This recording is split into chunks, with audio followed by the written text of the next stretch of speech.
नमस्कार श्रोताओं, आप सुन रहे हैं हनुमान चरित्र। मैं हूं रमेश और आज हम आपके लिए लेकर आए हैं एक अद्भुत कथा, हनुमान जी ने सीना क्यों चीरा, जो हमें भक्ति और समर्पण का अद्वितीय पाठ सिखाती है। नमस्कार मित्रों, मैं सुनीता। हनुमान जी को पवन पुत्र, बजरंगबली और संकट मोचन जैसे कई नामों से जाना जाता है। ये प्रभु श्री राम के परम भक्त थे और आज हम उनकी एक ऐसी कथा पर चर्चा करेंगे जिसने उनकी अटूट भक्ति को संपूर्ण विश्व के सामने सिद्ध कर दिया। यह प्रसंग रामायण की उत्तरकांड का है। 14 वर्षों के वनवास के बाद जब भगवान राम अयोध्या वापस लौटे और उनका राज्याभिषेक हुआ, तब दरबार में एक विशेष समारोह आयोजित किया गया। इस अवसर पर माता सीता ने राज्याभिषेक में सहयोग करने वाले सभी लोगों को उपहार देने का निर्णय लिया। बिल्कुल, उन्होंने सुग्रीव, जामवंत, अंगद और अन्य सभी सहयोगियों को विभिन्न प्रकार के उपहार दिए। जब हनुमान जी की बारी आई, तब माता सीता ने उन्हें एक बहुमूल्य रत्न जड़ित माला भेंट की। हनुमान जी ने प्रसन्नता से वह माला स्वीकार कर ली। लेकिन इसके बाद जो हुआ वह दरबार में उपस्थित सभी लोगों को चकित कर देने वाला था। हनुमान जी ने वह माला लेकर उसे बारीकी से निरीखना शुरू किया और फिर अपने मजबूत दांतों से एक एक कर उसके सभी मोती तोड़ने लगे। हर मोती को तोड़कर वे उसे अंदर से देखते और फिर जमीन पर फेंक देते। यह व्यवहार देखकर दरबार में हलचल मच गई। लक्ष्मण जी को यह देखकर क्रोध आया और उन्होंने इसे माता सीता के दिए हुए बहुमूल्य उपहार का अपमान समझा। उन्होंने अपना आक्रोश श्री राम से व्यक्त किया कि हनुमान माता सीता के दिए हुए बहुमूल्य उपहार को नष्ट कर रहे हैं।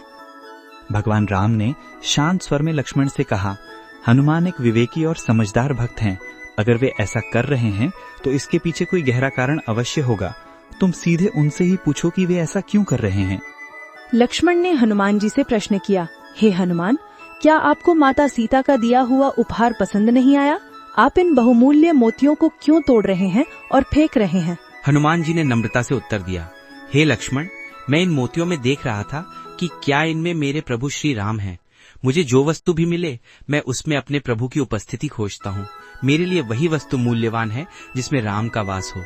मैंने हर मोती को तोड़कर देखा पर मुझे प्रभु श्री राम कहीं नहीं मिले। ये सुनकर लक्ष्मण जी ने परखने के लिए कहा, यदि आपके लिए केवल वही वस्तु मूल्यवान है जिसमें श्री राम का वास हो, तो फिर आपका ये शरीर भी तो मिट्टी का है। क्या इसमें भी श्री राम का वास है? अगर नहीं तो आप इसे भी त्याग क्यों नहीं देते? लक्ष्मण के इस प्रश्न पर हनुमान जी मुस्कुराए और उन्होंने बिना किसी संकोच के अपने मजबूत नाखूनों से अपना सीना चीर दिया। दरबार में उपस्थित सभी लोग स्तब्ध रह गए। हनुमान जी के हृदय में प्रभु श्री राम और माता सीता की प्रतिमा चमक रही थी। यह देखकर सभी का हृदय भक्ति से भर उठा। हनुमान जी ने सभी को दिखाया कि उनके हृदय में श्री राम और सीता माता का वास है। उनका अस्तित्व ही श्री राम की भक्ति से परिपूर्ण है। इससे उनकी अटूट भक्ति और समर्पण का प्रमाण मिला और लक्ष्मण जी सहित सभी ने उनकी भक्ति को नमन किया। इस प्रसंग से हमें जो शिक्षा मिलती है वो ये है कि सच्ची भक्ति बाहरी नहीं बल्कि आंतरिक होती है।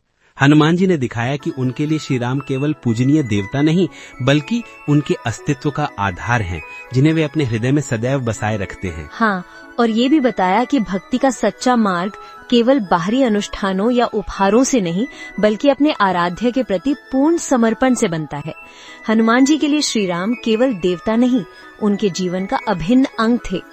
हनुमान जी की यह कथा हमें सिखाती है कि सच्ची भक्ति में स्वार्थ का कोई स्थान नहीं होता।